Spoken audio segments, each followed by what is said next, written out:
Hey there, Patreon family. Welcome back to a brand new hour-long painting lesson. I'm filming this right now actually at the end of the painting lesson. I filmed a proper intro, which you will see, but I just finished and I had a couple of thoughts that I wanted to relay to you before we actually start this painting. So generally, when we do a painting lesson together, I know exactly what I'm going to do, I know exactly how I'm going to do it, and I relay that information to you quite well through that process because, again, I know what I'm doing. Where in this lesson, I tried something different. I went into it not with a finished idea, but a general idea. So I ended up doing pieces of it, and then I'd redo them, and then I'd change them, and then I'd amalgamate things. And through that, I feel like you really get to see my thinking process when I plan a lesson, my thinking process when I work through some of my own original pieces.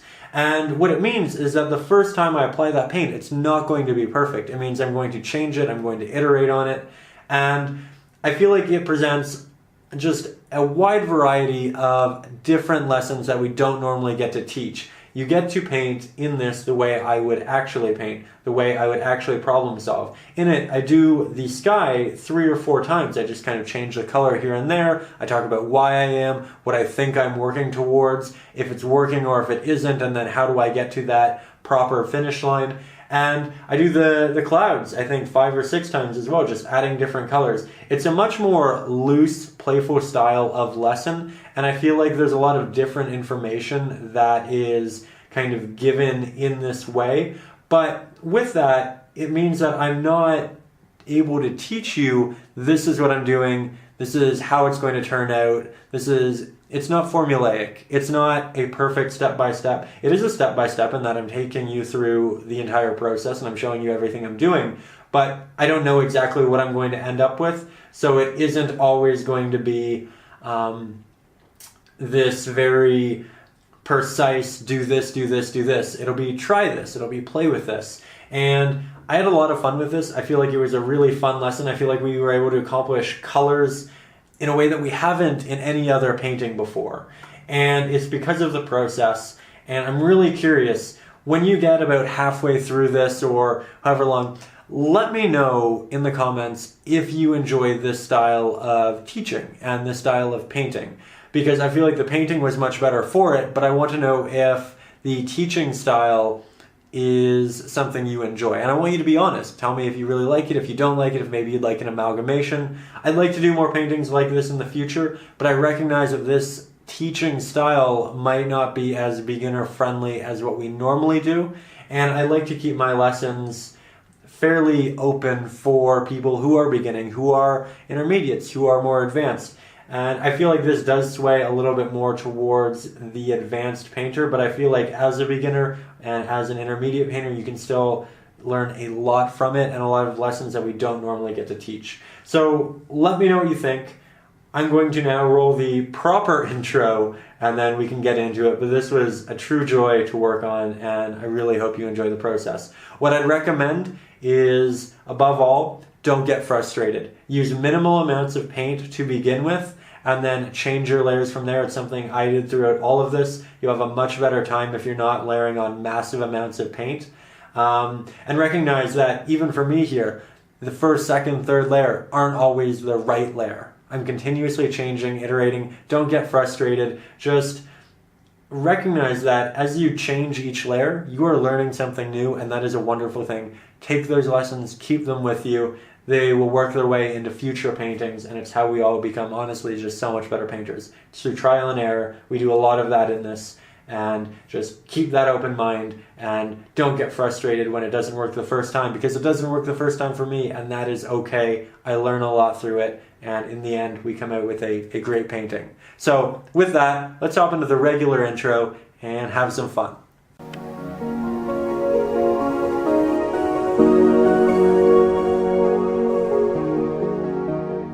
Hey there, Patreon family. It's been a little while since we did a Patreon exclusive lesson, so you know what? I figured today we would sit down, have some fun, and really work with some colors. I feel like as of late with the channel, we've been doing a lot with the achromatic palette, painting it with that black, white, gray base, and then adding the color on top, and that I feel like really puts a lot of emphasis on learning value.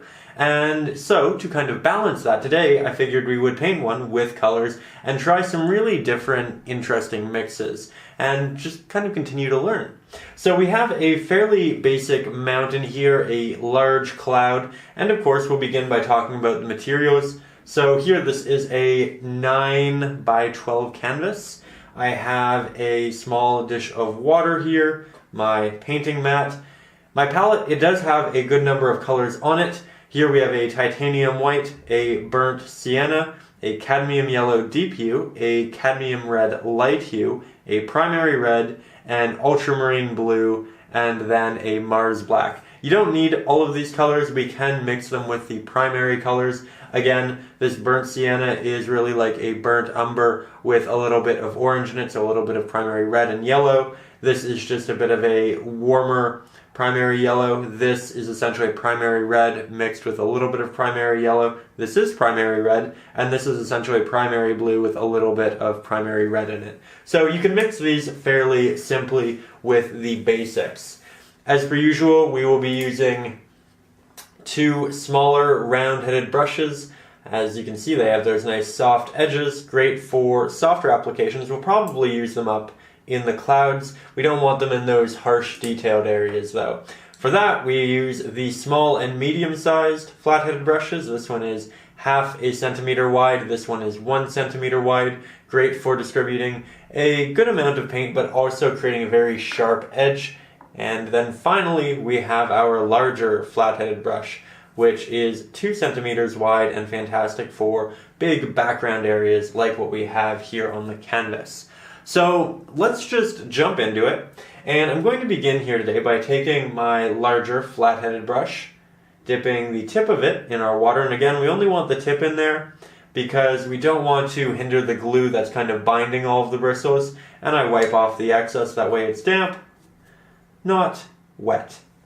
From there, I want to start at the bottom of my horizon and work my way up. And I want to do the background, of course, first because it just makes the layering process so much easier. It's way easier to paint something on top of a previously applied pigment than paint a new pigment around a very detailed previously applied pigment like what we generally have in the foreground. So I'm going to begin by using the corner of my brush, taking some of our cadmium yellow deep hue right here. I'll take a good amount of titanium white, mix that in there, and you know, we can blend those two up. We're not going to have a bright golden yellow sky, but I want a nice subtle yellow base here. And then I'm going to actually take some Mars black, and I'm only going to take about half of what I took of the others because it's so heavily pigmented. And this can turn yellows into more of a green, and it will to a point, but because we have so much titanium white in there, it's going to also mix to make a bit of a gray, and hopefully that takes over from the green, and then we'll get more of a grayish yellow. So here you can see it's a fairly untraditional color, not something you see mixed too frequently in our lessons. It's a bit more subdued. It's kind of a color you'd see more in a Degas painting, which is kind of fun. But I'm going to brighten it from here. I want it at the base of my horizon. It's an area where light is being emitted from, and so I'm just going to add some extra titanium white, which of course is going to brighten it, but also it's going to desaturate it a little bit more. We are adding another pigment that is not yellow, which is not a hue. So to compensate, I'll take a little bit more yellow, I'll work that in there. Again, you can see it getting nice and bright. It's getting saturated again. I think I want to brighten it a little bit more. Take some extra titanium white. And this goes to show that you really can spend time mixing, perfecting colors, and think about how you're mixing it, right? We had it a little too desaturated, so we added a little more yellow. We had it a little bit too dark, so we added a little more titanium white. And now I'll take this, and I'll just start applying it around the base here of my clouds. Nice and easy. Do it on both sides. And it's kind of a strange color to begin with, but all I ask here is that you trust me. I'm going to use it partially as a base layer, just so I have a little bit of warm light showing through my following applications. Again, we focused a lot on value lately. Today we're focusing much more on color. So that's a nice base, I think. I'm going to clean my brush just a little bit. I have a bit of a reference over to the right-hand side that I'm using for color. It's not of the same photo, it's just of another photo that has some nice color in it. And now I'm going to take some orange and I'm going to work that in here with a little bit of primary red and burnt sienna. I'm just going to throw those together. You can see it's getting a little bit more pink. Take a little bit more Mars Black, darken it a hint. You can see just how powerful that Mars Black is. And then we'll start throwing that right on top. You can see it's a little bit more thin. The paint's a bit see-through, and that's just because we have a bit more water in there. Let's take some extra titanium white. We know it's a natural thickener. You can see just how bright it gets. So let's see just what the difference is. This is what it looks like with a little bit more white. So you can see it's much more gray than that, which kind of appears a little bit more brown. If we add that white down here, we're just taking more yellow, right? A little hint of Mars Black. There, that's interesting. Again, going over everything again, blending that up. Just creating this really warm base layer.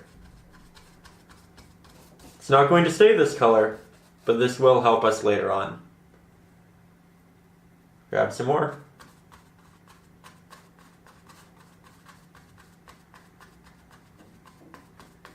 There we go.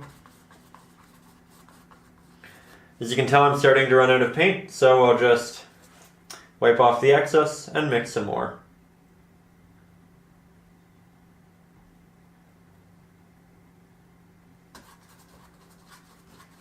Here you can see lots of little streaks and strokes, and that's happening predominantly because I didn't blend it a lot here on my palette, so I have little streaks here on my brush. I want the top of the sky to be a little bit darker, so I'm just using this darker pigment. And I'm also using more of a brush stroke than I normally do in my skies. That way we see some different variations of color. When you do a perfect gradient, you essentially have one color that's consistently changing slightly, but when you have brush strokes, you have all these starts and stops of different little blends and changes, and it allows you to see color more so, because there's more difference in the color.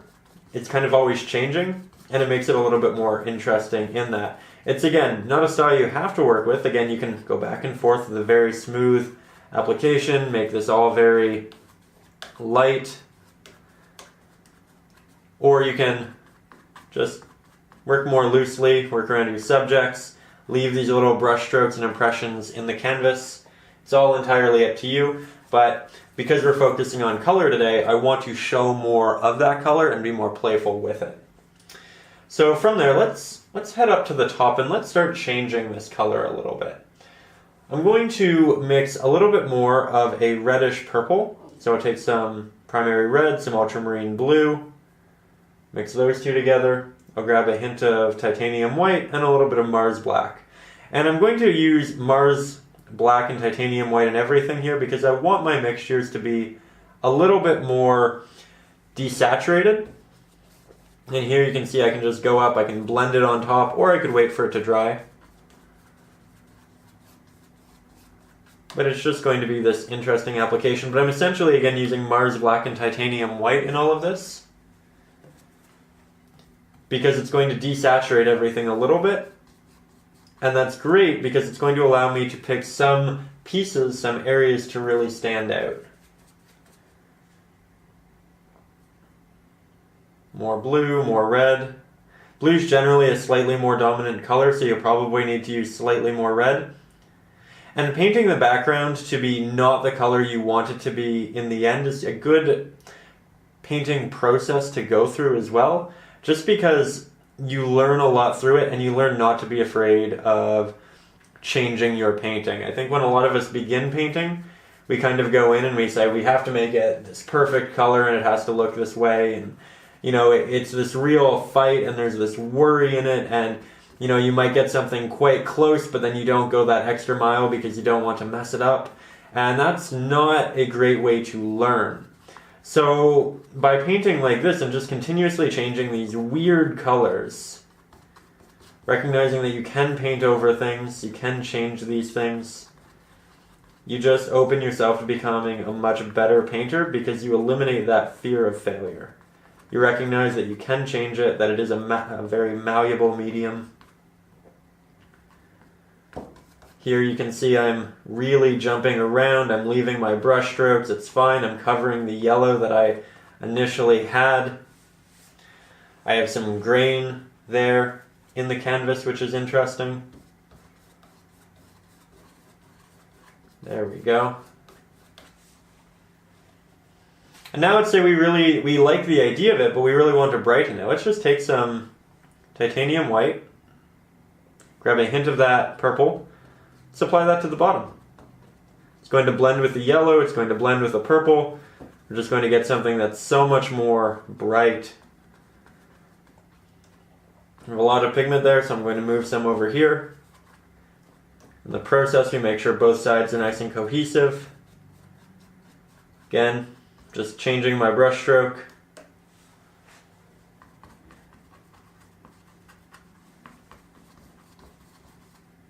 Grab a hint more blue, hint more Mars black, hint more blue, hint more red.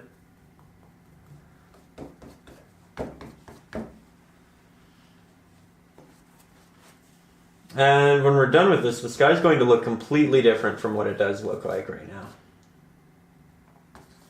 But it's going to have all of these really interesting colors baked into it. So it's not going to be a typical sky, right?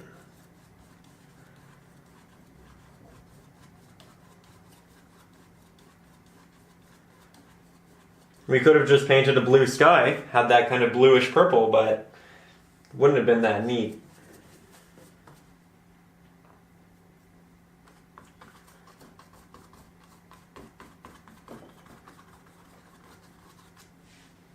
There we go. See, it's still just slowly evolving. I'm going to add a hint of green into the base, just to give us a slightly more fresh color.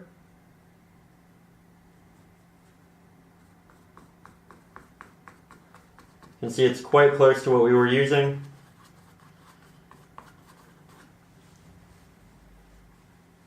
A little more yellow, a little more white.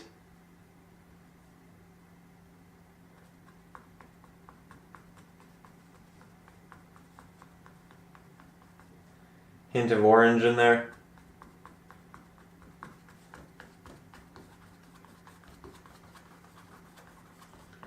Now we're getting to something nice. See how it's all working with the purple? When orange is very desaturated, it tends to look a little bit purple, and they tend to work well together. Now, because we're being so loose with the colors, a lot of our paintings are going to look quite different, but that's okay. Don't need to make everything exact. Play with it. Have fun with it.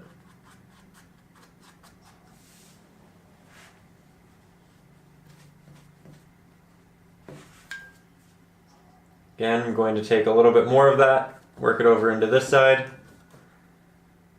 Really like the hints of orange.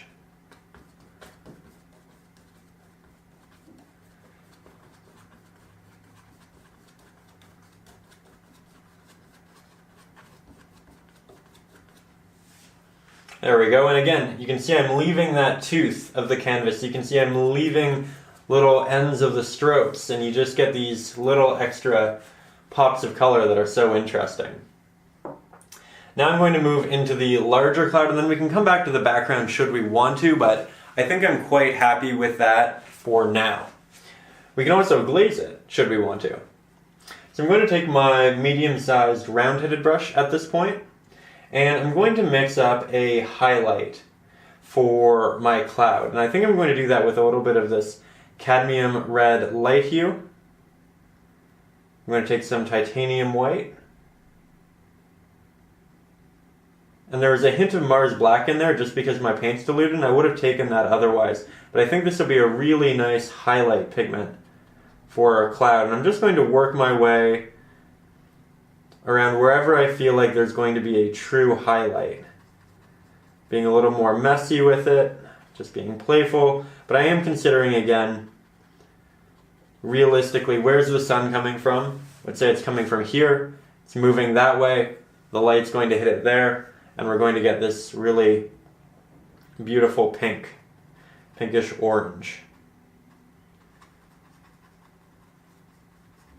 There we go. Let's grab a little bit more orange. We don't want too much because we don't want it to be too saturated.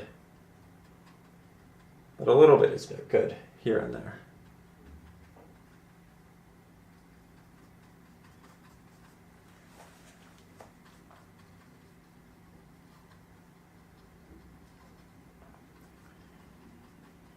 There we go. I'm kind of softly blending into the sky a little bit. Doing some softer strokes, slight overlap of the paint, and some areas are still a little bit wet so we can blend as well. Now we need to start creating a bit of a darker pigment. So I think for this, I'll make it a little bit more red. So I'll add some primary red. I'll add a hint of Mars black. You can see it made a big difference. It almost makes it look like a purple again, which is great because it looks similar in a way to our background. So here I'm going to go to the areas that the light is not hitting and just kind of fill those in.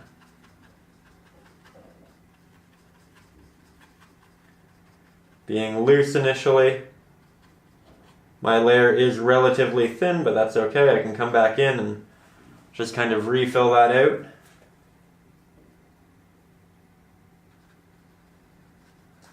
Love the almost purple this orange makes when darkened. And then I can have it kind of getting lost out in here.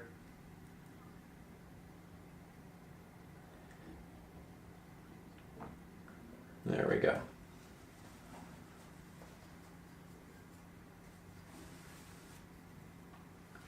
Going to go back, mix a little bit more, started to run out. So cadmium red light hue, primary red, good bit of titanium white, and then about half that in Mars black. I'm mixing it on top of that previous mixture, that way we know what we're mixing is close. And we're not going to get an entirely new pigment. Here it's a little bit more thick than it was last time, which isn't a bad thing. Here you can see when I apply a lot of pressure, even with this sharp round-headed brush, or with this soft round-headed brush, I'm still able to get a bit of a sharp line. But it's okay if we don't, because we are painting the background right now, and we will be painting the foreground on top of it anyway.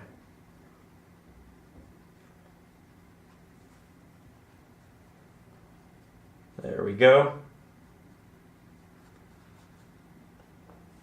Again, it's a bit more messy, but we have so much more color in it. We can always go back in and refine.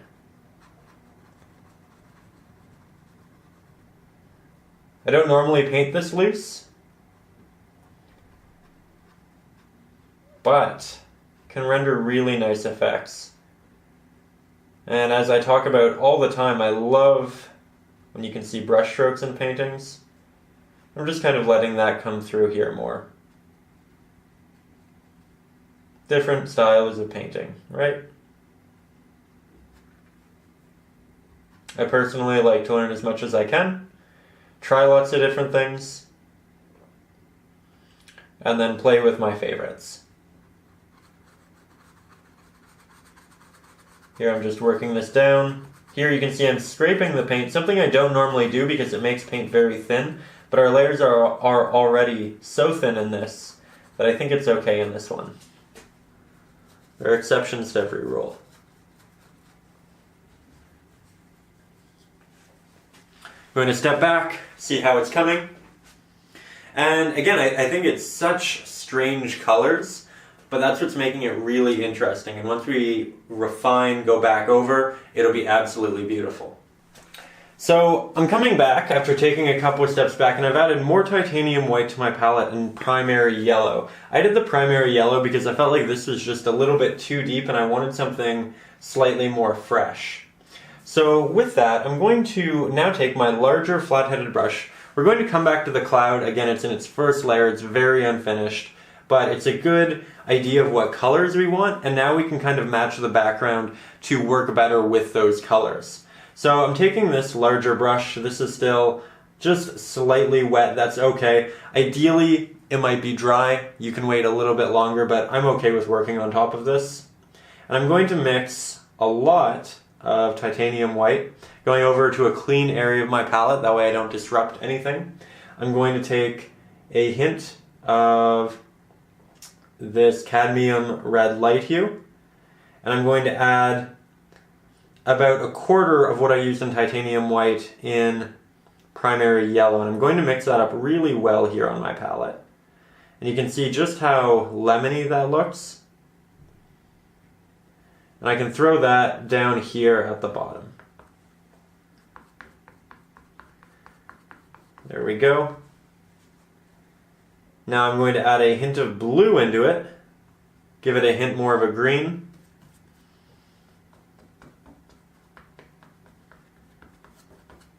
And now I'm going to add some orange to the top. And you can see I'm mixing right now on the actual painting. And that's okay.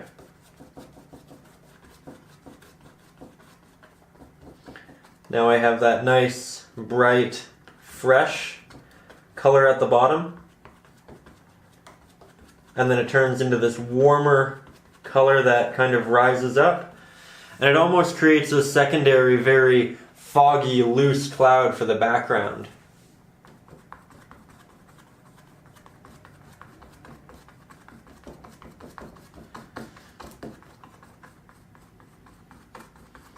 You can even go over part of your cloud if you want to.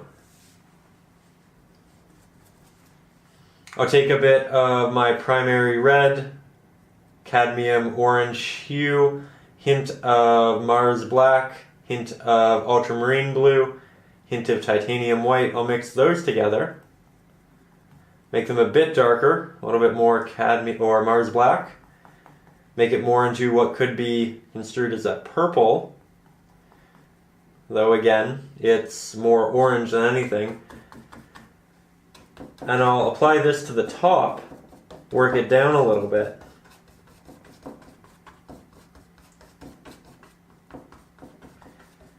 And just kind of move this highlight as high as I want it in the process, right? Might take a hint of that ultramarine blue, work it up there. Kind of looks like an opening in the sky.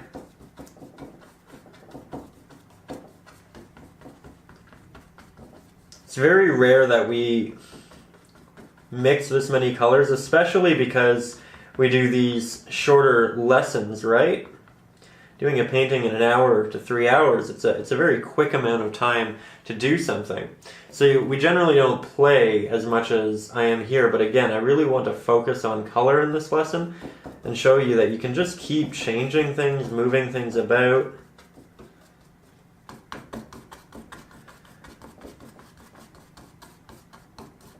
I'm not using too much paint at any one time because the more paint you use, the harder it is to go back and work over something because it takes longer to dry. And if it's dark, you have to work over it with a lot of lighter pigment. So I'm keeping that in mind, but I'm being very loose with everything else, right?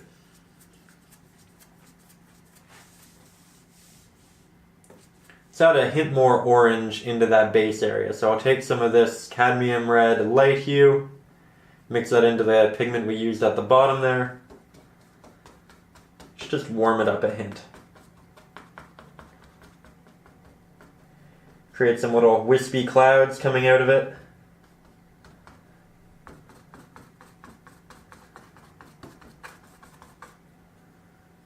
There we go, creating something very different. And again, I wouldn't worry about making your painting exactly like mine. Today is really about experimenting, getting out of your comfort zone, trying something different, trying something fun, creating all of these different colors in there, and just mixing it until it's something that you personally love. I'm going to add a hint more cadmium, red light hue, and primary red. And I'll use a bit of this in here. You can see how close it is to the pigments we've already mixed. That's a good thing. Means it's cohesive. Means the colors we chose for the background really did work with our cloud. And our cloud's a big part of this painting, right? Going to switch back over to the medium-sized round-headed brush. Going to grab some of that darker pigment that we used up there, work it into the cloud itself. Have it get lost down here in the background. And soften some of those edges a little bit as we do.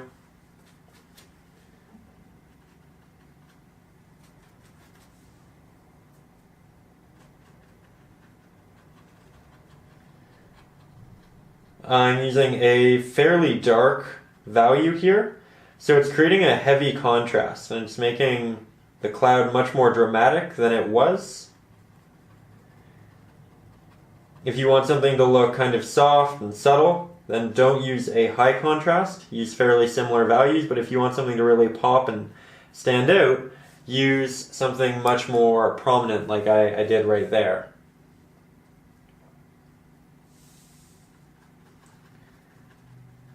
There we go.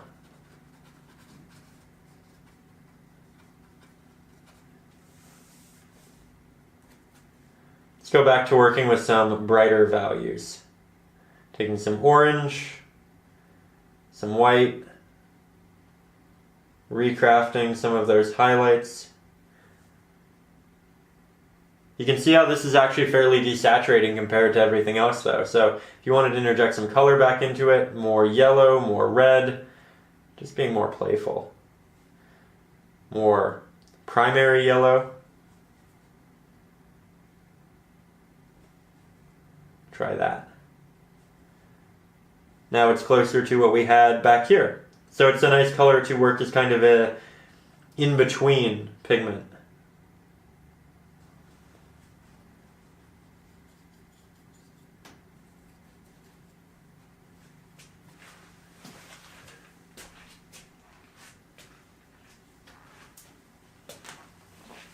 Just getting up, checking the viewfinder, making sure all is well light-wise. And I think I want to keep mine more orange than yellow.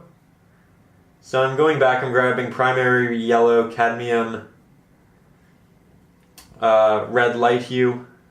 Every time I say orange, I'm probably referring to cadmium red light hue. It's just a so much more quick and succinct way of getting that color out there. It's essentially what it is. So here you can see I'm just playing with all of these beautiful pigments.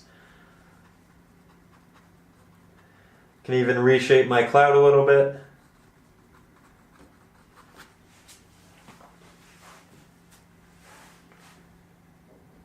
And then I rework in that dark area once I feel like I've lost it because of all the highlights we've added.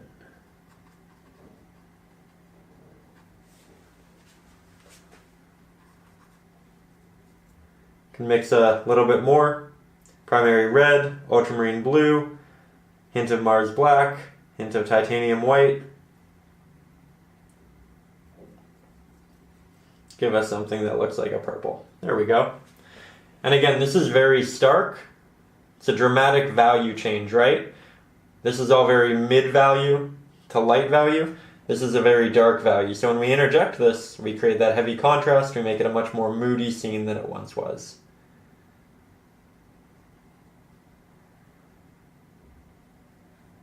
There we go.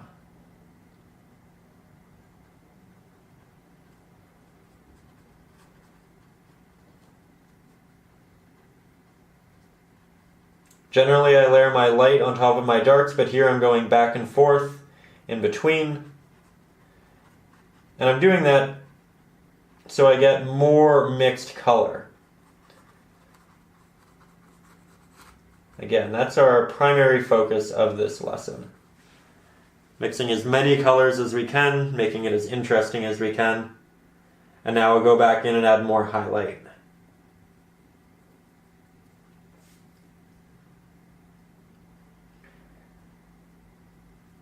Remember, the more we blend, the more strokes we make, the less of a bright value we'll be bringing into this.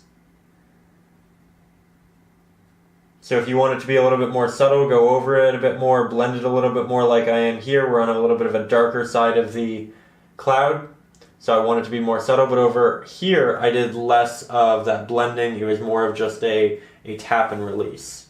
Now I really like this almost beigey orange that we have there, so I'll mix that up a bit more. Probably some primary red, titanium white, probably a little bit of that orange, and then I'll add a hint of burnt umber to give it something that's a little more beigey, a little more earthy. And we'll test this right beside it. It's very close. It's a hint more pink, so I'd grab a little bit more cadmium yellow deep hue to lead the pink more towards an orange. And I'm going to apply this with a very minimal amount of pressure. And there you can see it's quite a close match.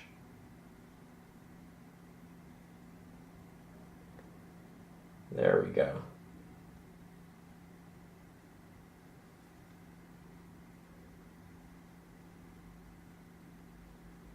And now we're working all of these colors in, back into those dark areas. Any area that I feel might be a little too yellow, I'm also working this over.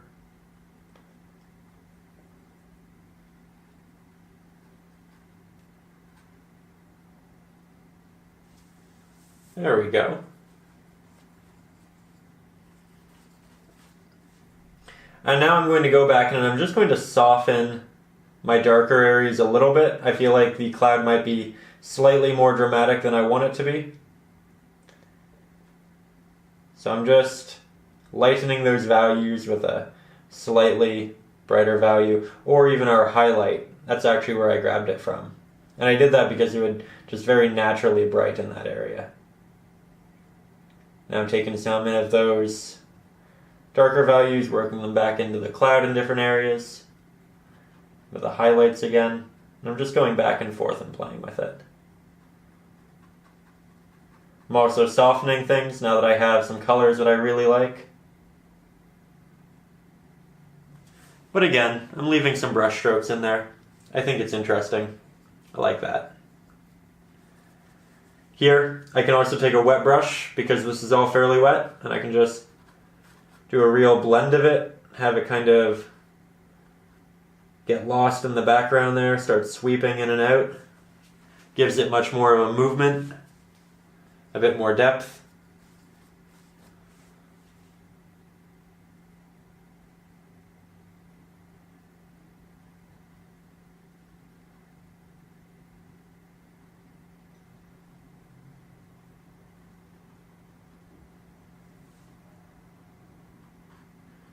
And have little pieces kind of flying off, existing around it.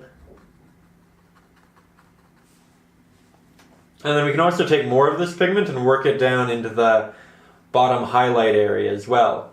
Because of course, the light that's hitting that is also existing in the rest of the painting.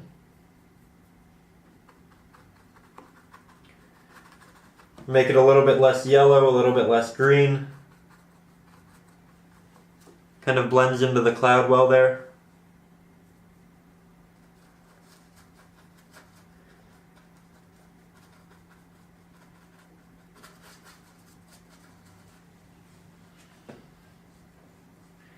This side has more of the pinks and oranges. This one doesn't. This one has more light. It has more of that natural color of the light. This one has more of that shadow cast on the light from the cloud itself. So I'm going to take a couple of steps back and just see how this is going. Okay, so far, so good. I think I want to make this a little bit more vibrant though, and a little bit brighter. So I'm going to take some of that cadmium red light hue, some primary red, a little bit of our primary yellow, some titanium white. Remember at the start of the painting when I said you could use your primary colors? Now look at us, we're using so many of them. And I'm just mixing these up here. I'm mixing it up well, that way I get a consistent pigment. And I'll try applying that. This is definitely more pink heavy. It's kind of nice for the edging. Though I don't want to use too much of it because we have this really nice color diversity going on.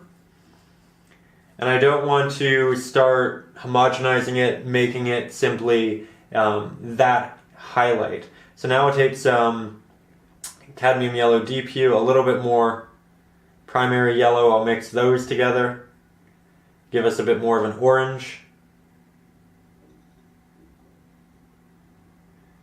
There we go.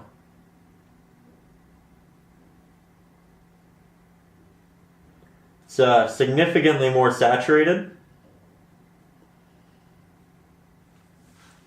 And it really looks like that light is catching all of this.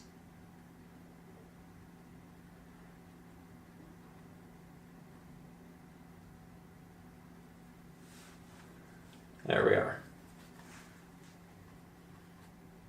And then I'm going back and I'm blending the edges back a little bit, making them softer.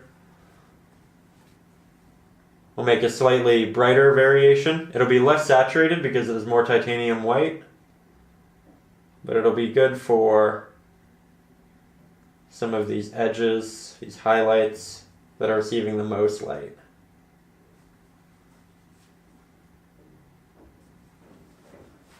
There we go.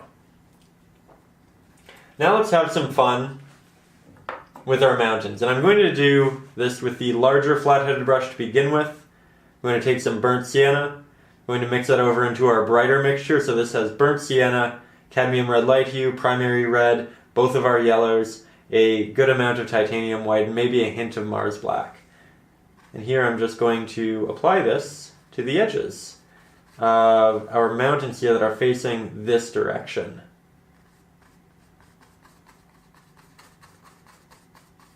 And this is some really beautiful light that's hitting it, bouncing off. You can grab some of that darker pigment now that we used for the back of the cloud. Work it on the bottom, areas that it's not going to have as much light. And I'm just kind of doing little taps, little blends upwards, creating these divisions in rock. There we go.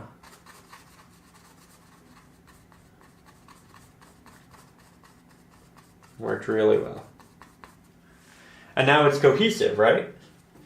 Let's mix a little bit more of that. So red, hint of blue, bit of cadmium red light hue, some titanium white, some Mars black. Create an edge.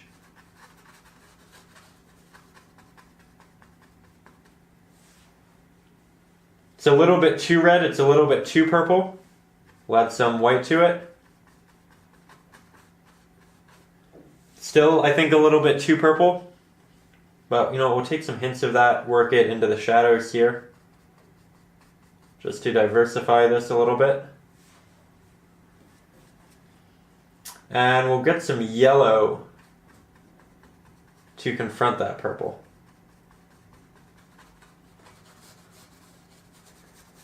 There we are.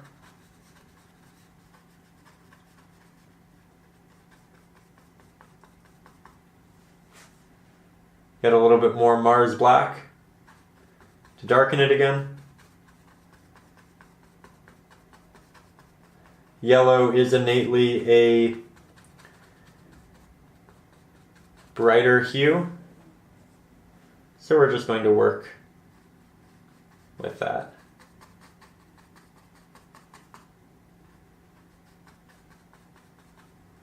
Again, this side of the mountain, it's darker. As it trails off, it'll probably get even darker, so I'll take a hint more Mars Black, and here you can see I'm mixing it on the canvas. It's not something we normally do, but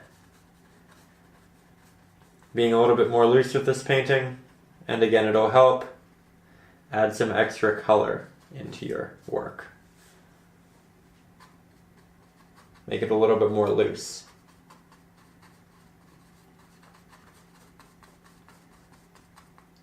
This side of the mountain is quite dark, so I'm just working that along there. Still making lots of little strokes and impressions for the rock. Go back in, add some extra highlight, and then start adding it on this side as well, because this side is facing the light. Again, my pigment is thin, my strokes are loose, and it's creating a much more interesting piece. Here I have a lot of purple. It's okay. Actually turned out quite nice right there.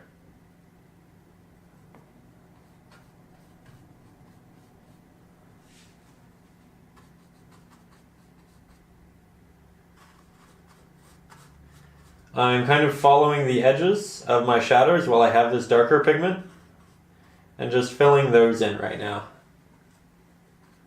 as well as some darker crevices in the highlighted areas. And you can see just how quickly we're building all of this highlight and detail. It's pretty fantastic. Going to mix a bit more highlight for this area. Mixing it on top of our previous highlight. That way we know we get something similar. Can add hints of it back into here, just to make sure it's cohesive. And hints over here as well.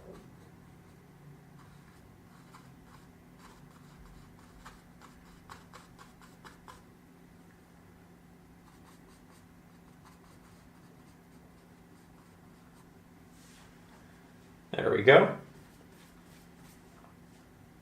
This is a little bit more of a golden color. Really nice for the top there. Have that gold kind of transitioned into a little bit of an orange. I don't have as much orange over here. It's more a muted gold. So we'll go back and we'll work a little bit more of that in there too. And again, we painted mountains 1,000 times on the channel, but the top is generally the brightest because it's receiving the most light. I like to use these nice hard edges to create the shape. I try to have little openings and implications in there. But again, this painting is much more loose, so I'm being less definitive on do this, then do this, then do this. Again, I really just want you to play with the color in this one.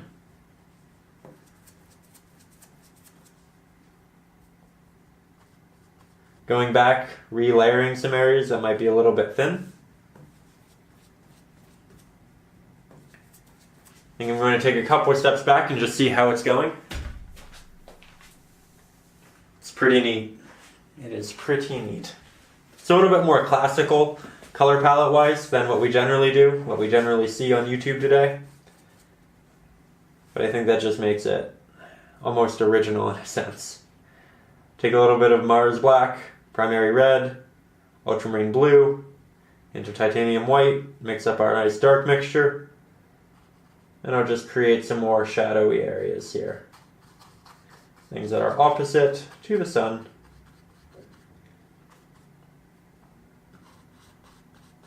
You can tell it's fairly watery by how thin it is. In this scenario, again, that is okay though, because I do want to do lots of layering to get lots of different colors. And I'm almost never done with the subject in this, because I'm just going back and I'm adding more strokes because it adds more color and it just makes it continuously, significantly more interesting. There we are. I'm trying to keep my highlighted areas always evolving and different. I don't want them to be spatially kind of the same each time.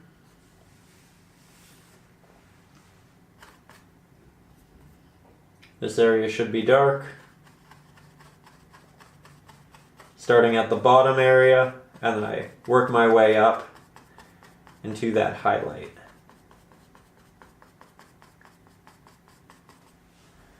There we go. Take some more highlight, work that in.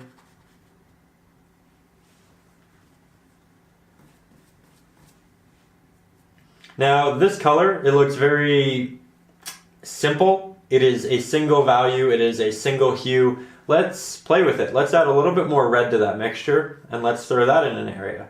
Let's add a little bit more blue. Maybe we'll add this more to the bottom of it. Let's add some extra yellow, get some interesting greens in there. Maybe we'll put that closer to the top, get some reflected light that's kind of working its way over the area there. And I can add hints of this to areas that are kind of not as bright, but are still relatively bright. Here, for an example. And as we add this green, or this off yellow, we build this extra new neat color into the landscape. Let's continue this highlight here in this area.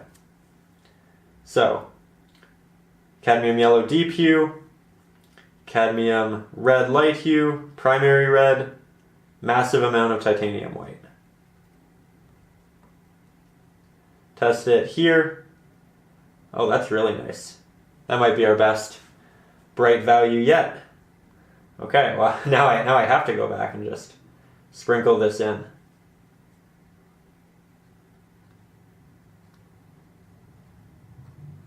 There we go. Oh, that's beautiful. It's okay to work backwards sometimes. I'll add a hint of it here. You know what, I'll blend it out just with my finger really softly.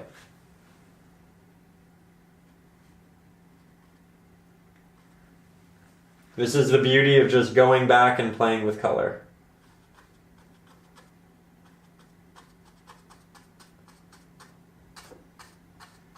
Just adding a bunch of it here. We'll use it as a base layer. We will add more colors to it. And I think that's a great lesson in itself. I love this pigment. I think that it is absolutely gorgeous. I think it's probably the best pigment we have in this. I'm even going back up and I'm throwing it in our clouds. However, it is a single pigment. And in a complex painting, in a really interesting painting, we're probably going to play with a lot more color than this. So, while I have it, while I love it, while I'm even now throwing it back into the sky, it can't just be this. This needs to have a contrast, right? It needs to be interesting. It needs more to it. So, let's add more to it, right? As I move down here, there's this little shadowy area. I'll get a little bit more red, a little bit more yellow, a little more blue. When you add red, yellow, blue together, they kind of mix generally to make a little bit of a brown, which is nice in a landscape, right? It's more of an earthy tone.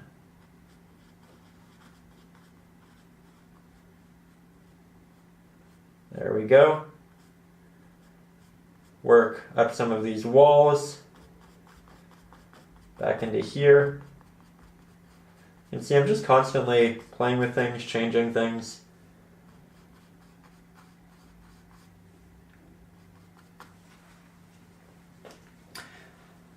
From a color perspective, from a technical colors perspective, this is probably one of my better paintings. Despite the fact that, again, it's just so different.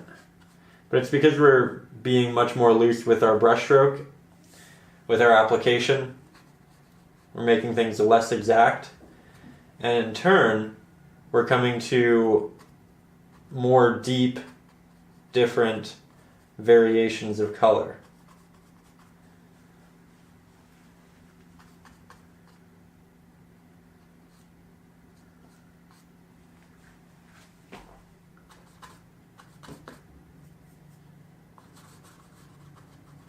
Here I'm still building up this back ridge area, changing it, adding different values, different colors. This is a little bit green, a little bit red. Let's make it a little bit more blue again.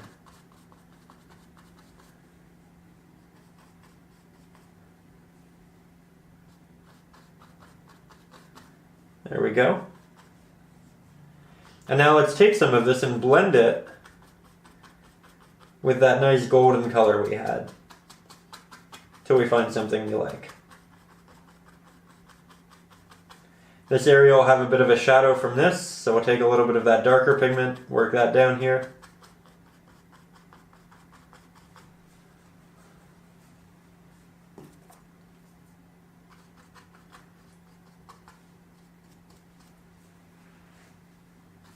And I think I actually want it to be a bit more green dominant, just because you get down here, there's probably more grass, more trees, but I don't want it to be a pure green, so I'm still going to incorporate some reds and some oranges.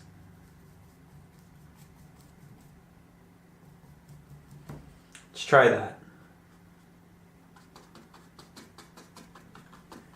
It's very gray. It's a lot of white and black mixing in there. Let's add a little bit more yellow again. Let's do a bit of both. Warm yellow and more of a neutral yellow. And that's a nice green for the base there. I like that a lot.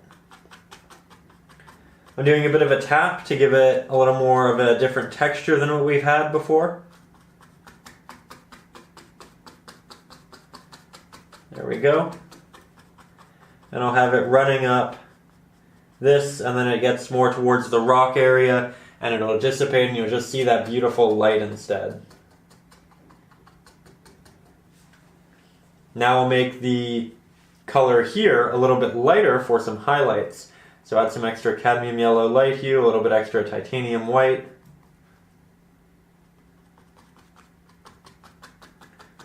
And I'll work in some really beautiful highlights that are subtle, but do make a difference. There we go.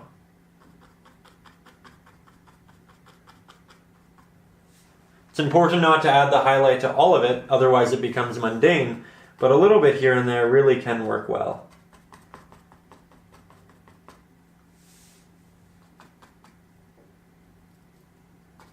And you can go back and darken areas should you feel the need. I am in a couple areas just to separate land masses.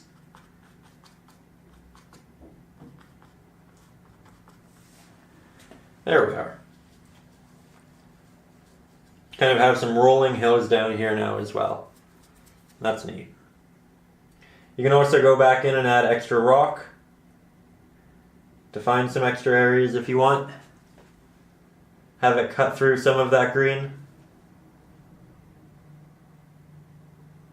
It's just kind of protruding in different places.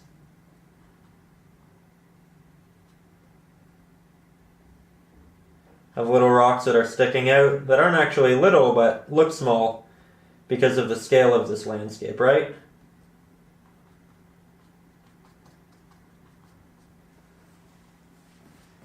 There we go.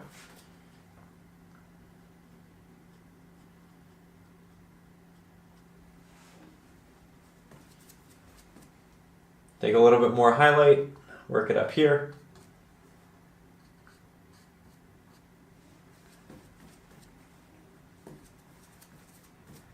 Just coming so naturally.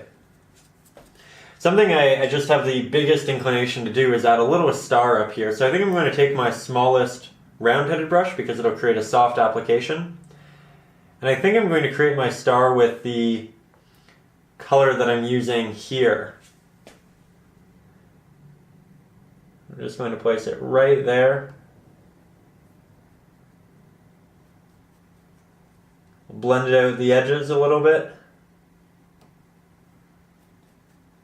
And then I'll go back in with a singular tap to the middle, not much pressure, just to deliver some texture. There we go. Just an added nice little detail. Again, I'm going to take some steps back and then evaluate where to go next. So, as we generally say, so far, so good. I want to continue over here now in this shadowy area. So the light's coming from here. This side is facing the opposite of the light, it's like that, but then this area right here, it's kind of facing a similar direction to this, so it's going to get a bit brighter. But before we get to that, we need to do this darker side. So I'm going to take some Mars Black. I'm going to mix up a bit of a more green dark pigment like we did over here, but I want it to be a little bit darker. So generally we mix greens with blue and yellow, but I am still incorporating these reds and a little bit of orange because I want it to be a bit of a warmer pigment and I want it to be cohesive with everything else. So here, let's just start working this really dark pigment into the back. And as I get closer to us in the painting, I'm starting to work with this darker value. As you get closer to the painting, or as you get closer to the main subject in the painting, as you get closer to the foreground, there's less atmospheric light, there's less light bouncing around, so you get sharper, darker, more stark values like what I'm currently working with. And again, I'm going to be loose, I'm not worried too much about the detail right now, and I'm going to start working it over here, and I'm just going to let it run off my brush. You can see it's getting toothy. There we go. And I'm going to add a little bit into this ridge as well and just build that up. Make it a bit more of a sharper edge. I think we'll play with that a lot in the coming minutes. And now as we get down here, we have this shadow from this top area and it only goes so far. So it starts to get a little bit brighter down there again. So I'm going to mix a bit of a brighter green. So I'm adding more yellow to this and I'm adding a little bit of titanium white. And I can test this over here, just see what it would look like. Add some extra color, it's interesting. And it blends with the rest of the landscape quite well. So I know I like it. It makes sense, it's near the water where you're going to have more greenery. And we can have that just kind of running up the side here. I'm doing that tapping motion. That way I get some just very random, interesting texture. That said, if I did intend to spend 40, 50 hours in this painting, I probably wouldn't do anything randomly. I would consider each stroke individually, what it was trying to do to the movement of the painting, how it works and flows, and making sure that there isn't any real repetition, but that it's cohesive. So consider the amount of time you want to put into your painting and the amount of random strokes you want to throw in as well. I do think the random stroke method is a good way of creating lots of very diverse colors, but in terms of detail in the foreground, you probably want to eventually become a little bit more sharp with your stroke, be more cognitive with it, and start working that in.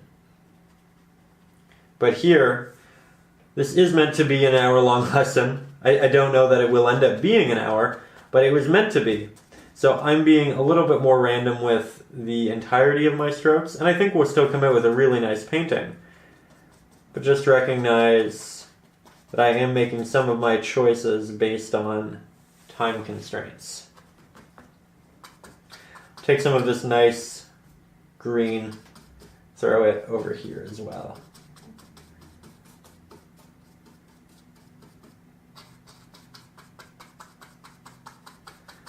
There we go. Now this ledge will get some good light, so I'll grab that highlight pigment that we made so long ago. I made a lot, so it's still wet here on my palette, but if you don't have any, remember it's just primary red, cadmium orange light hue, cadmium yellow deep hue, and primary yellow, and quite a significant amount of titanium white. More titanium white than everything else combined by a significant margin. And now I think I'll actually take this and I'll just create a little bit of a rocky ledge here. Make that a bit more interesting.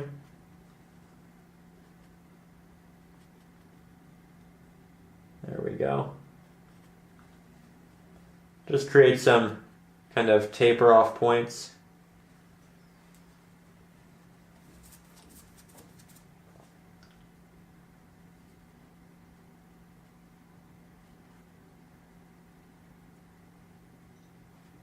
Just some light hitting these edges.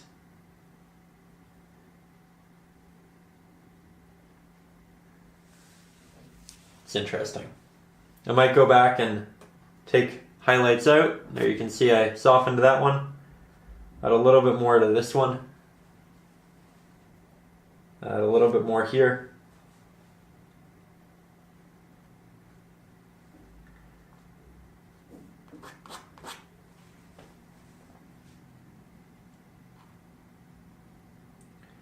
Just taking my time figuring it out.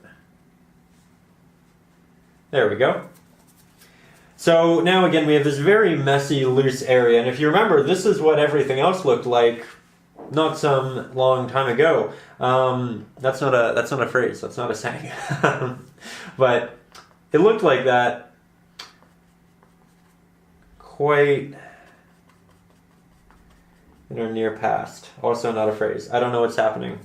I think my head's really just in the painting. Generally, we work with much more simple colors, and I'm able to elaborate on exactly what we're doing.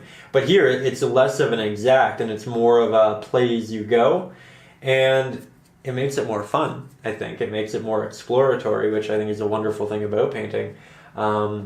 But it makes articulating all of that slightly more difficult. So I do apologize. I promise if we do continue to do paintings like this in this style, I will get better at it. Let me know though if you are enjoying this very loose style of painting and kind of just how we're making it up as we go along. Because again, I think it makes the painting itself just so much more neat. I really love this. But as you can see, I'm just taking this darker pigment, I'm further developing darker areas in our landscape. I made all of that significantly more pronounced. Create a bit of a lighter green now. So I'm just taking both yellows, working that into the black mixture, taking a little bit of titanium white.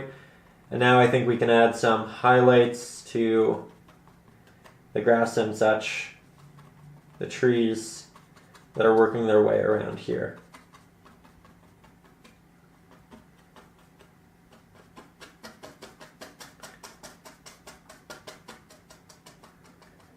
Have it kind of growing up the rock there.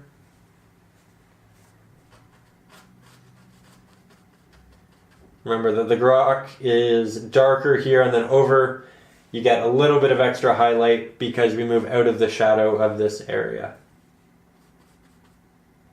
Also going to make a bit of a more purpley shadow, just because we have a lot in the mountain right there and we don't have much down here. It's very green.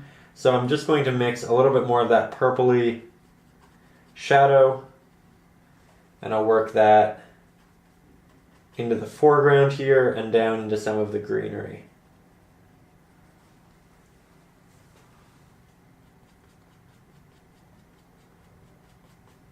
Doing some light taps to get some soft blends happening.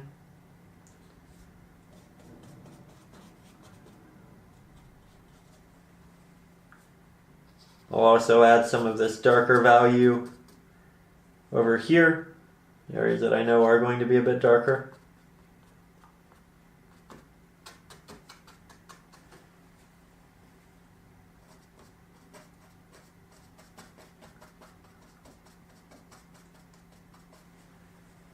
That's nice. See, it's just this little cove now. Not this grand amount. And I can also take more of that highlight and work it back in should we want to.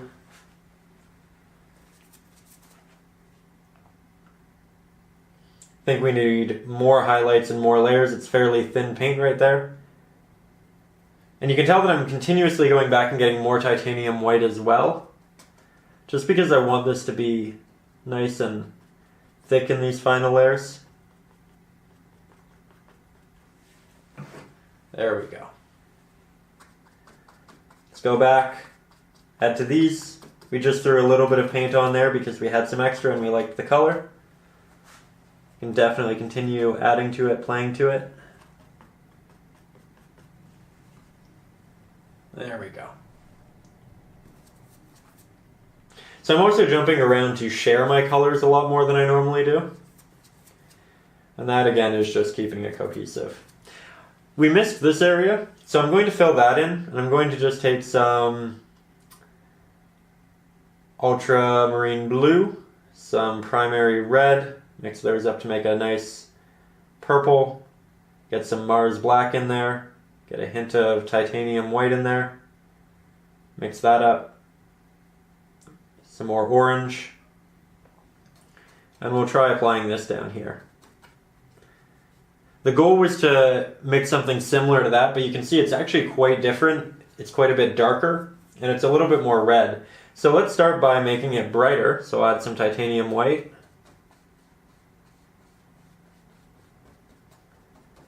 There we go, and now it's too bright, so what do? If we want to mix that, we get some Mars black. Put that in there. We don't need much Mars black because it's such a strong pigment.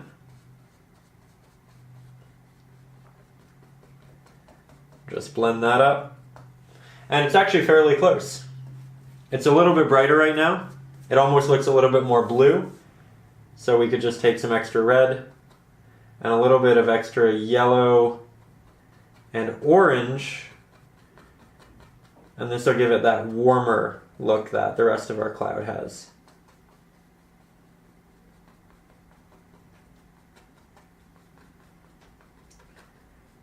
Oh, that's really nice. I like it so much I'm working it up our cloud. I think it could be slightly less saturated though, so I'm going to take a little bit more titanium white and Mars black. I'll mix up a gray, and I'll just work that into what we just created. It's kind of this warm highlight that's reflecting off the back of the cloud.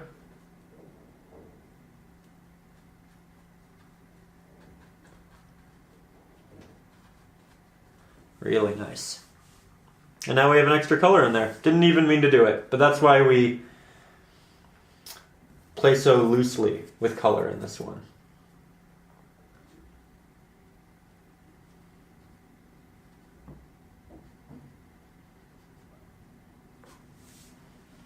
There we go. We can also add some slight highlights into it around the top, just make it a little more interesting. Have it kind of get lost a little bit in this background.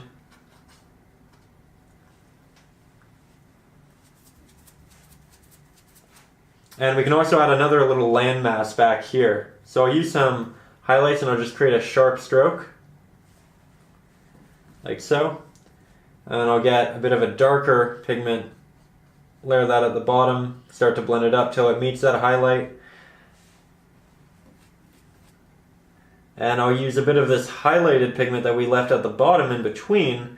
There's a bit of a mist in between. Give it some extra depth that way.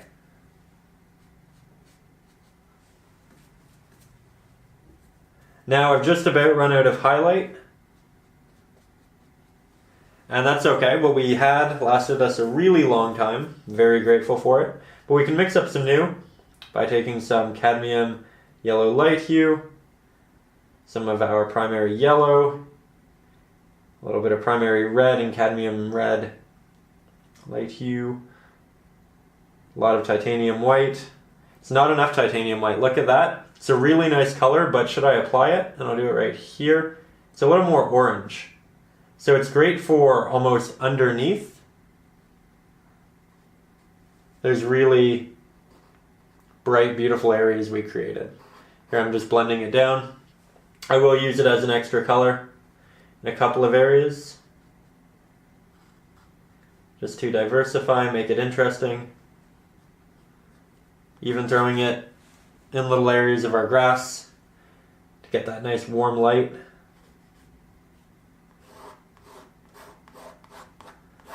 There we go.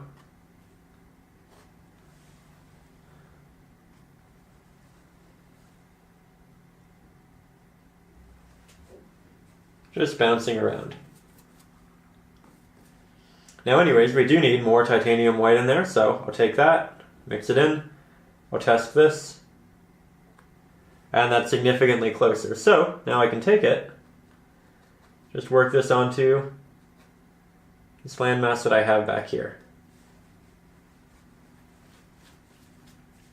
And then I will work on the back of this mountain, again, just to make that a little bit sharper. A little bit more defined, because we went over it with the other pigment.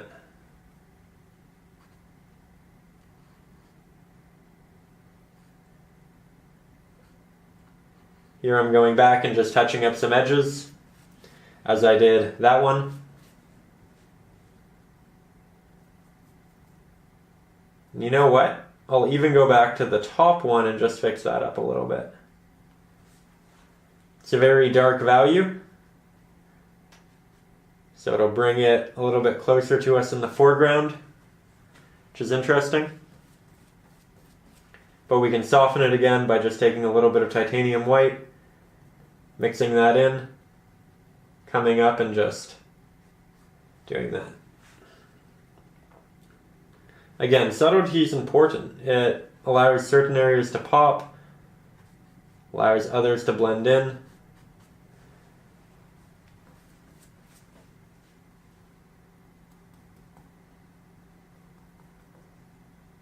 Got a little too desaturated, so I'm just working some extra color into it now. Less titanium white and Mars black.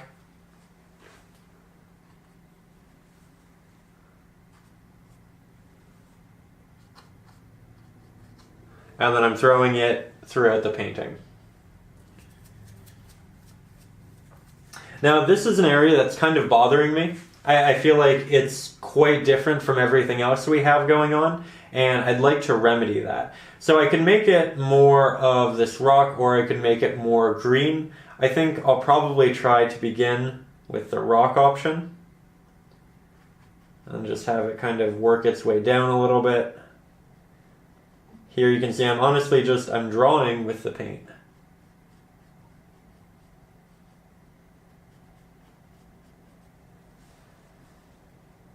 Remember, the traceable will have this in its completed version. That way you don't have to worry about kind of refining everything that I'm changing as we go through this. But now we have our highlights, but why does that look so different from that? It's because this has 10, 15 different colors in it. This has the highlight color and then the darker backing color. So let's mix some medium to darker tones. So take some of our red, our orange, our blue, and I'll work that in a little bit. And now we have these two stark pigments. So let's continue iterating. We'll add some more white, we'll add some more yellow. Oh, and now we have this nice orange in there. And it's blending with the blue, which is giving us slight hints of green. There we go. That's what we're looking for. So you can see that's already changing.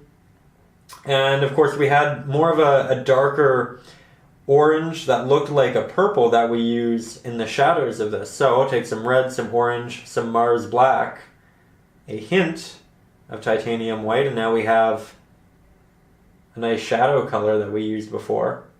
That blends really nicely with orange. So there I'm just kind of placing that in, allowing it to come there into the foreground.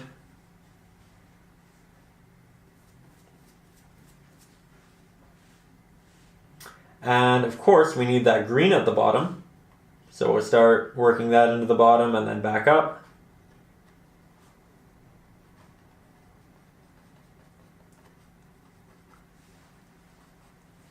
There we go. And just like that, we have, again, this very diverse color set that we had to work for, but it didn't take that long. Just had to be brave, have some fun, and play with it. Now this will cast a shadow on this if it now warps in like that. So this area right here will be a bit darker, and we can try to make that darker just very simply by taking bit of this pigment and doing a sweep there. Now we have a shadow. It's kind of interesting brush stroke. I think we need some more green in the bottom. So get some yellows, mix that in.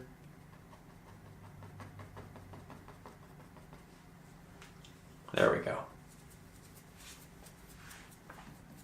I'm going to take a couple of steps back, evaluate, and then continue painting. So stepping back, I realized that I actually had a small problem with it, and that's that this line right here is soft. It just kind of droops down like that, where everything else, it's this hardened rock. This doesn't look like it has a lot of watery erosion on it, right? It's still very sharp, whereas this, it looks like it's just been beaten by rain and it's become this softer rock. And that's not really what we want here. So I need to go back and I need to make this sharper somehow. I need to give it more form. So I think what I'll do, I'll take my highlight and I'll just build up some areas that then can come right back down. And I'll make them sharp, and I'll try to make them different shapes and sizes. And you know what, I'll do what I did for this one, I'll start dropping it down a little bit earlier. So maybe this will be rock right here. But of course it's void of those other colors, so I'll just take some orange, work that in. And you know what, I'll keep playing with it. What if we added more light in there? Oh, well, that's interesting now, right? Have it connecting down into this area. It's a little bit more three-dimensional. It's a little bit more playful. Of course, we need the shadows in there, so we'll take some of our darker purple. It's fairly close to the foreground, so we can use some really dark values. So I use a little bit more Mars Black.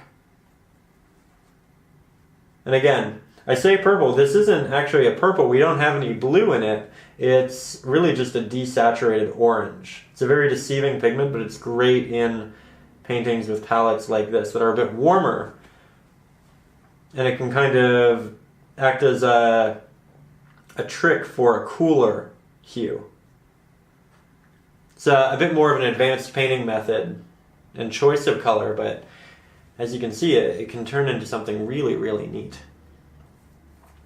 Now I have all of this beautiful highlighted grass, trees, foliage, all of that over here, but it's all kind of cooler on this side, which makes sense because the light's streaming in from here, but we should get a little bit of it there. So I'm going to take my yellow, a little bit of orange because we do want it to be warmer, a little bit of red, a little bit of our other yellow. I'm essentially using all of the colors over here minus the burnt sienna. Get some titanium white. Hint of Mars Black. Remember, we want it to be more gray than anything else. And then maybe a little bit more yellow. And then from there, I'll test it.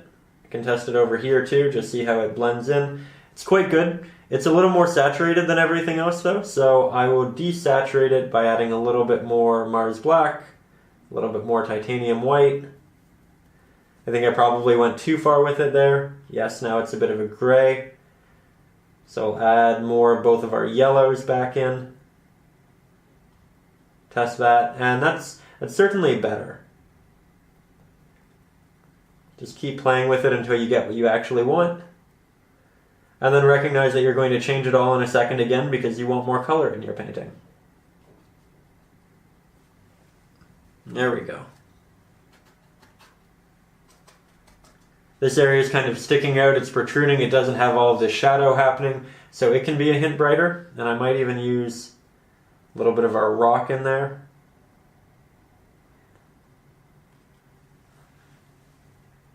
Can add hints of it here too.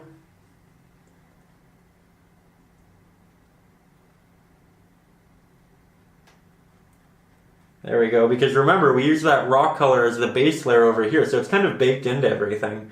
And we didn't do that over here, so it shows that you can create a very similar pigment in a different way. But if you know how to do it, you might as well continue with a bit of that practice. Here I'm just creating lots of little details lots of little taps. And I can do that over for this as well because it's kind of just out here in the open collecting light.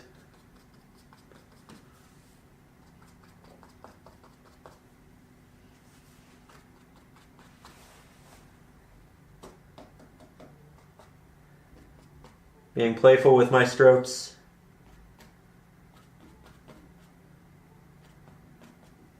There we go.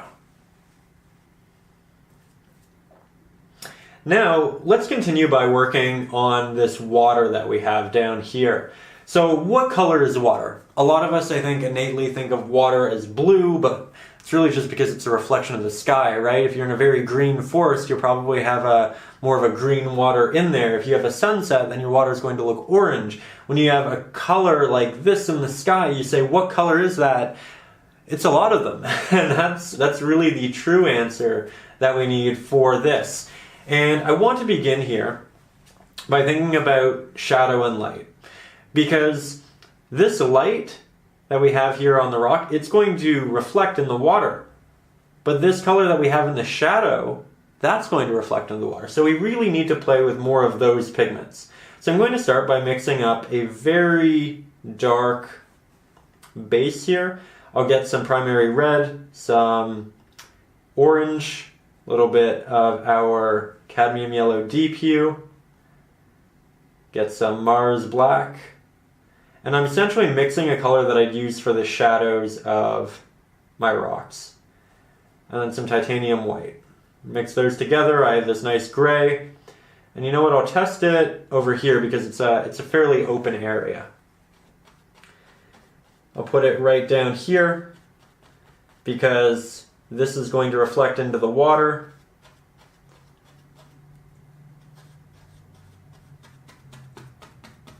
There we go. Now I move out here, and what happens? We get into this open area. And in this open area, you're really going to get a lot of one thing, and that's a light. So I need a lot of this. So I'll take some of my yellow, a lot of my titanium white in my brush. It's a little diluted right now. It has a bit of Mars black and other pigments on it, so I'm not going to get a pure pigment, but that's okay. I'm very happy with an odd mixture at this point, because that's what made everything else so interesting. So light coming this way. Let's apply that. Have it reaching our shores here. Again, I'm not too concerned about my brush stroke, about gradient, about anything at this point. I'm just getting the right color. Do a blend between the two.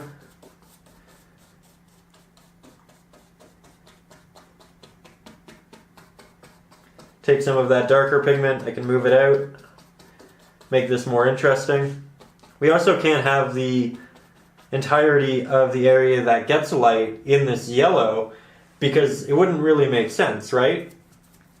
It wouldn't all be that same pigment. We still need changes. And for fun, let's take some blue. Let's mix that into our darker pigment, just to show you what that could look like. Oh, look at that. We do have a little bit of this in the sky. We can test it up here. Relatively close. So that makes sense too, doesn't it? And it looks really nice with the greens, so we can play with that a little bit. Just like so.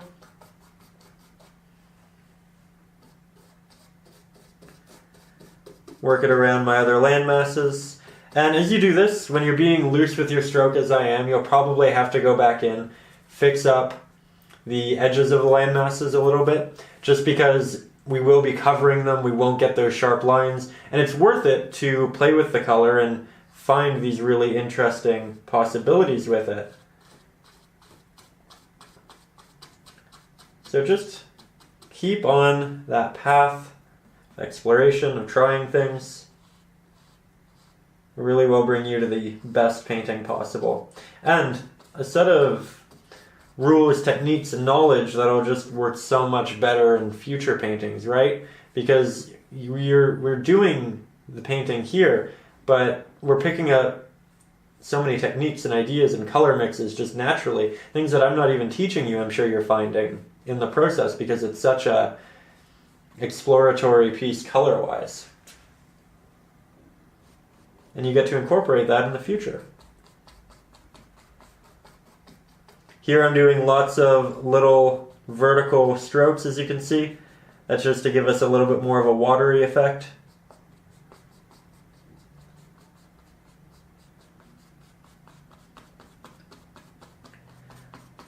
Here's an interesting area because it's smaller, and we're going to start to have a lot of shadow in here too, right?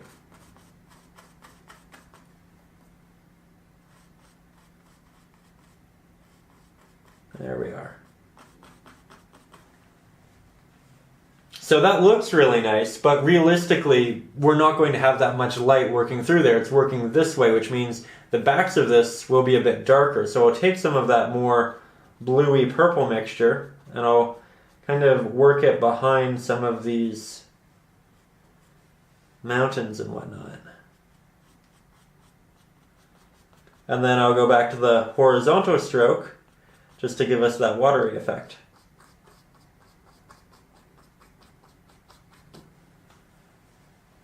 There we are. I think our water also needs a bit of a pink in it because our clouds and our background have so much pink. So take a little bit more primary red and then I'll work that into the water as well.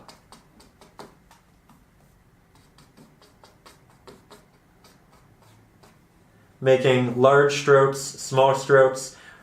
We have a lot of brush strokes happening up here, so if we made the water very smooth and we kind of abandoned the technique that we used up there, it would start to look strange. It would look like we were doing two different paintings in a way, which actually can be a really neat thing.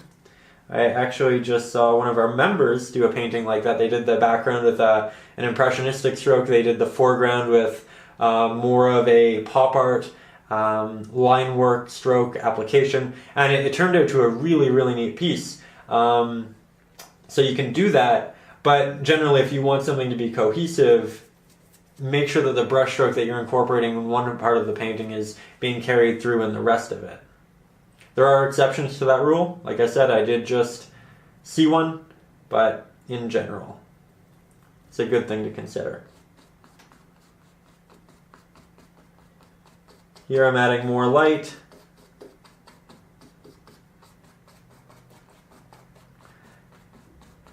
It's a little bit darker here along the shore because these trees are going to cast a little bit of a shadow into the water. And that's true over here as well. And over here. Starting to run out of that nice pigment, so I'll probably have to mix a little bit more before this is done. But that's okay.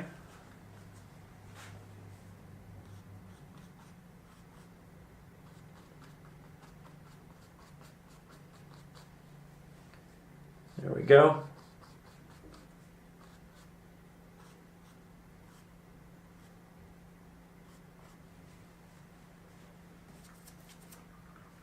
Getting there.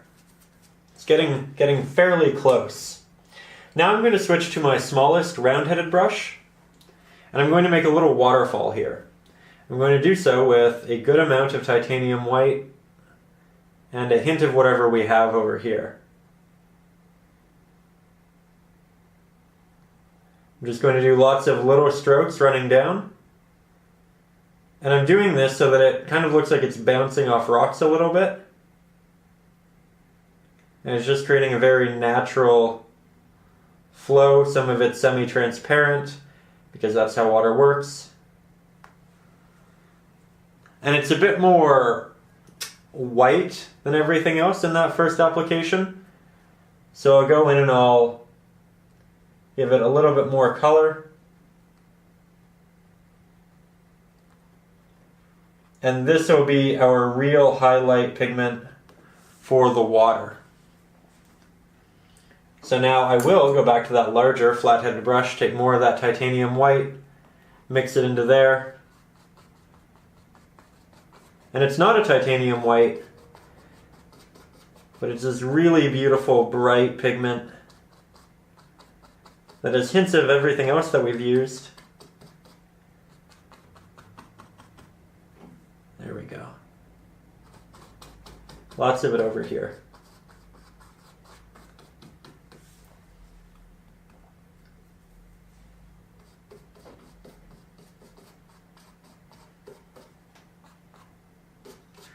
Remember, be playful with the strokes. We were everywhere else. We should be down there.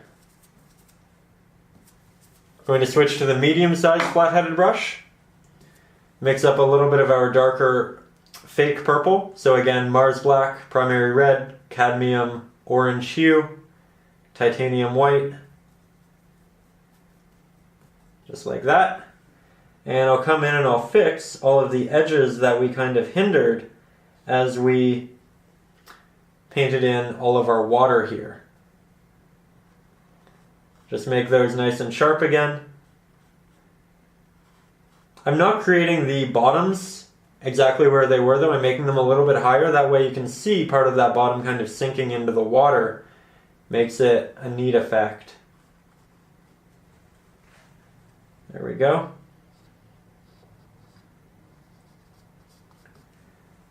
Just like that.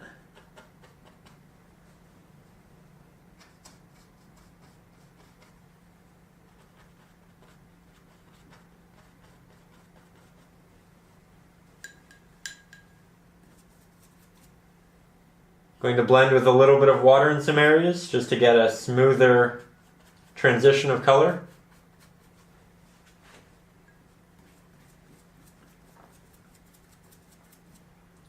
Now I'll take a couple of steps back, and actually I won't. I want to fix this area of the sky. I want more of this color on top of all of that. So for that we need some titanium white. Put that on my palette real quick.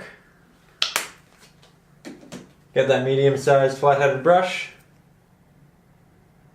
Put it over here. I know it's kind of yellow.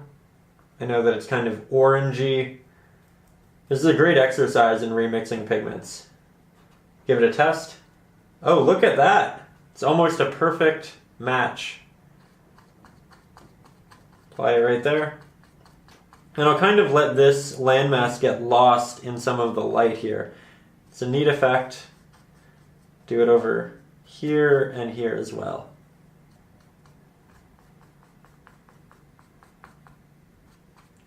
Then we can also take more of that highlight.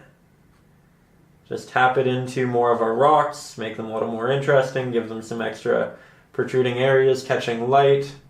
Remember, the more of this, the more real it looks, the more natural it looks. So it's a fun thing to keep playing with. Kind of bump up these. I think they need to be a little bit more pink though. So just grab a little bit of pink.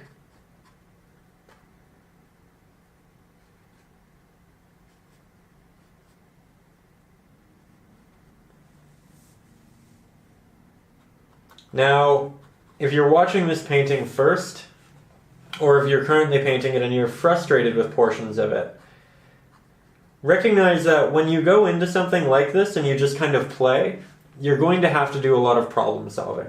And you have to problem solve when things don't go your way immediately, right? So it's okay. It's part of the process.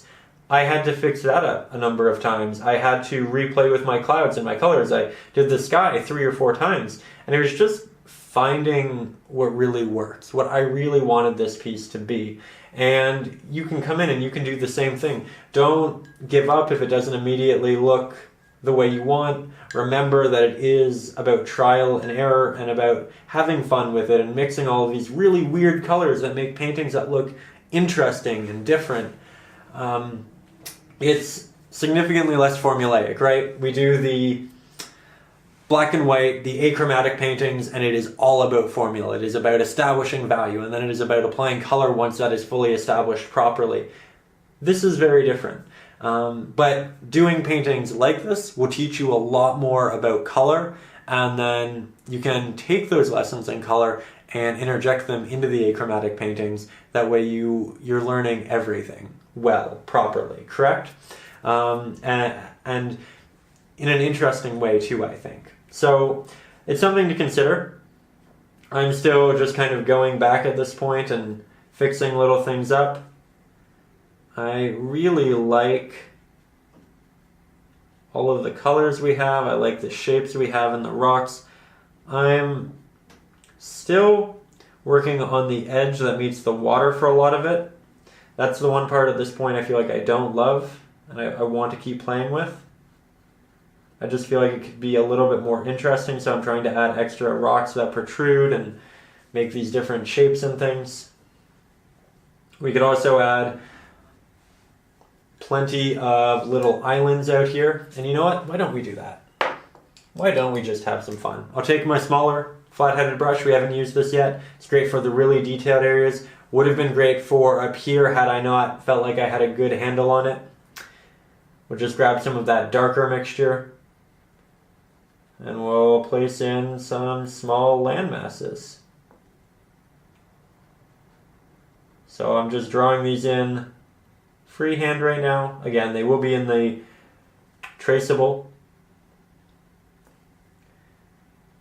And I'm trying to make them diverse. Make this one taller. That one's kind of long. This one's a combination. And we can make ones that are a combination. So here's one, here's another. We'll have them touching.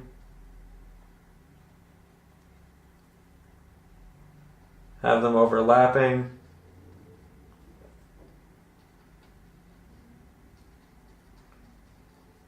And we'll kind of lead it off the painting here.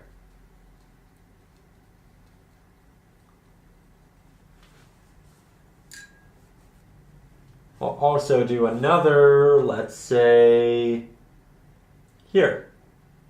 It's kind of breaking off from this one.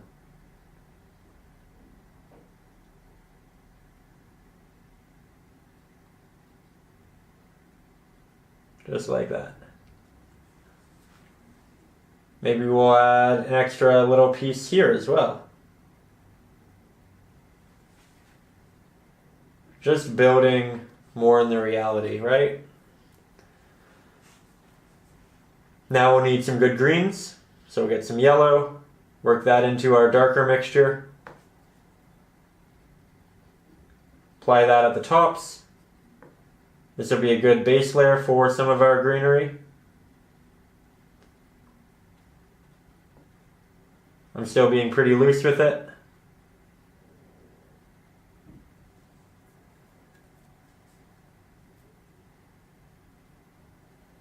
Now we'll make it brighter. Get some extra yellow of both varieties this time.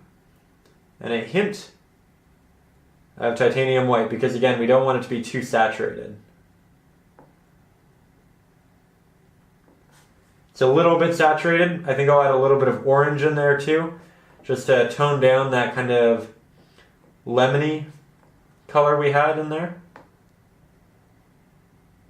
It's incredibly subtle, but you know what? That's good. That's just an extra little piece of something beautiful that you don't notice initially, but the more time you spend looking at the painting, the more you realize it, the more you appreciate it. It's kind of a treat for people who really care to look.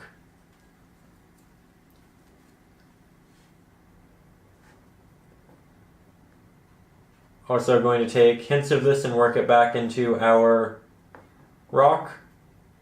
It's a bit larger, to our greenery back here.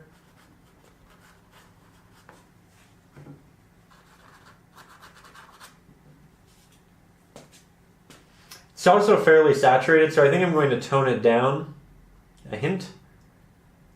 So I'll mix a bit of gray here. And I'll work this both into the darker and to the lighter sides, muting it slightly.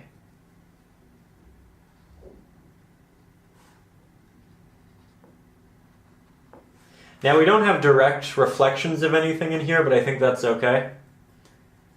There isn't always going to be a direct reflection. Sometimes it will just be shadows that are kind of being cast. And these of course would have shadows, so we can paint that in as well. So I'm just using more of that pigment. I added a hint of blue, also added a hint of red, just so we get that false purple. Can add that in behind them.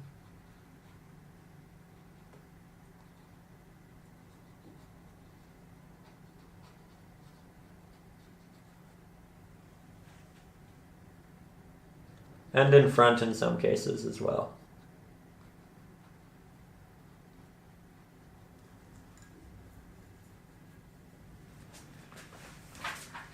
Now I haven't done a lot of soft blending with a wet brush, but I'll do a little bit here just because I like the majority of our strokes in the background and I don't want to hinder that softer look too much. So here I'm just blending out the shadows. If you blend it out too much, just add a lot of water, you can kind of just strip that off.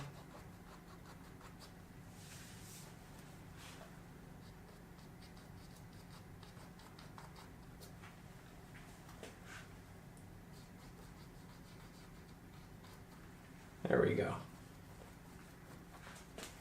And I also want a little bit of our rocky highlights in some of these. So, take some yellow, some titanium white, hint of orange, hint of red. A lot more titanium white. Remember, we need much more of that than anything else in these mixtures.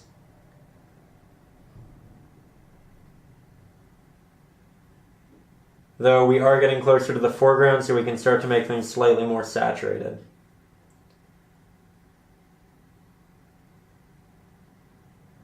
And this is just going to add the slightest detail that makes these really feel like they fit in with the rest of the world we've created.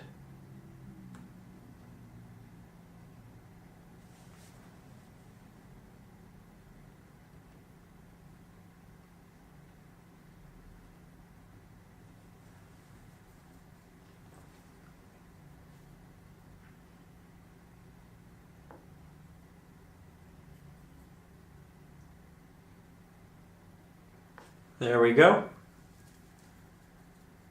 Going to take a couple steps back and just kind of see what we need to do from here after I add a hint more light color into our waterfall. There we go. Okay. So I stepped back, I evaluated, and I came to the conclusion that I don't want to change a thing. I am so happy with where this painting is. It's a little bit more rough than we normally do. Here I have some brush strokes up at the top. Here you can see a little dot of orange, a little slash of yellow, the tooth of the canvas showing through. But I love all of this. I love painting. I love canvas. I love the medium. And when I look at a painting on a wall, I do like to be reminded in a subtle way here and there that it is a painting, right? It's not something that's printed. And I love how this turned out. It was certainly much more loose than what we normally do. And, you know, let's talk about the process for a second. Generally, when I make a painting tutorial, or most people when they do for YouTube and that sort of thing, we have an idea, we know exactly what we're going to do, we're going to deliver the ideas in step A, B, C, D, E, and it's this very structured thing. I know exactly generally how the painting's going to look when it's finished. And that leads to a great lesson because it means I can articulate each and every piece of it and let you know exactly what to do to get an exact look. Where with this, I feel like it was much more of an exploration process that I joined you on. We kind of did it together, right? Because I didn't have a fixed idea of what this was going to turn out. It was a lot of playing with things and colors, doing the sky over and over and over again. And it was such a cathartic process. It was fun, it was exploratory, it was all these things that painting is supposed to be. And I feel like I just had such a good time with it. And I hope that you also shared in that, and that you like this style as well. It's not something that I think I can do as frequently as I'd probably like, just because I do feel like this is a painting channel. It needs maybe a little bit more structure, but I also think that I'll get better at painting and articulating in this way as I go about it.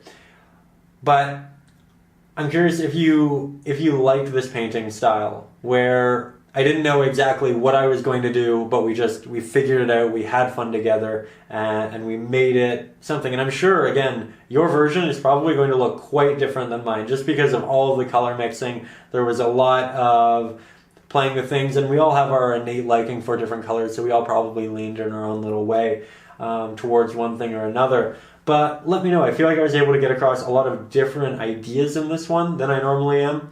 And I also feel like the last good number of paintings have been based on the achromatic palette, which is establishing value perfectly, establishing depth perfectly. And it's a very concrete way of painting, of making sure everything's really well done. But then eventually you get to that color aspect, and that's generally very quick in those paintings, right? Because we spend these hours crafting the base layer, and color is so important. So I figured this would be a good way of learning about that, playing, practicing. You can take these lessons, you can incorporate them into the achromatic paintings. But again, I love this. I'd love to do more. I'm really curious to hear if you would continue to enjoy paintings that are done in this style and that are taught kind of in this way, where I don't know exactly what I'm going to end up with, because I think it's a lot of fun, and I hope you do too. So that is today's hour-long lesson. I will be back on Saturday with a brand new hour-long lesson, which will probably take between 1 and 3 hours, let's be honest. But you know what? I will make sure that the next one I paint is a little bit more simple, a little bit more A to B to C, and I'll look at the feedback from this one and we'll see what we do. So thank you very much for joining me. This was a pleasure, and I will see you very soon with a brand new hour-long lesson. So above all, as always, stay creative.